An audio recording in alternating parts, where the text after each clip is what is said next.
చదివేస్తే ఉన్నమతి పోతుందా? లేకపోతే జర్నలిజం ప్రమాణాల్ని మార్చేశారా? చంపేశామా? ఒకప్పుడు మద్యాన్నించి ప్రజల్ని దూరం కమ్మనమని ప్రోత్సహించినటువంటిది, సామాజిక చైతన్యపరిచినటువంటి మీడియా ఇవాళ దిగజారిపోతుంది.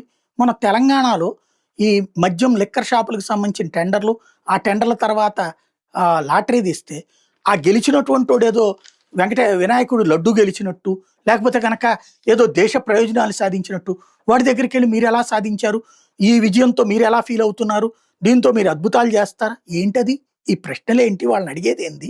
లేకపోతే ఇది మీ దగ్గరే ఉంచుకుంటారా? ఇంకోటికి అమ్ముకుంటారా? ఇలాంటి దిక్కుమాల ప్రశ్న. అసలు వాడి ఇంటర్వ్యూ ఏంటి? లిక్కర్ షాప్‌కి సంబంధించినటువంటి టెండర్ ఓకే అయితే, లాటరీలో వస్తే ఆడేమన్నా దేవుడా? వాడి వల్ల ఏమన్నా దేశానికి ప్రయోజనమా?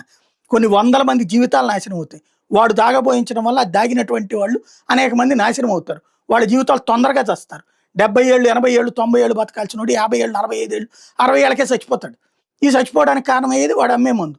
వాడికొచ్చేదేమో ఇంట్లో కుటుంబానికి సంబంధించినటువంటి పోషణ కోసం. కానీ ఇక్కడ వీళ్ళందరి కుటుంబాల పోషణ, జీవితం నాశనమై ఆ బిడ్డలు పోయి అనాథలయ్యేటటువంటి బిడ్డలు, అట్లాగే తల్లిదండ్రులు చివర్లో మొగుడుంటాడో లేదో తెలియనటువంటి పరిస్థితుల్లో ఆ తల్లులు, విధవరాళ్ళయ్యే మహిళలు, అలాగే అనాథలయ్యే పిల్లలు.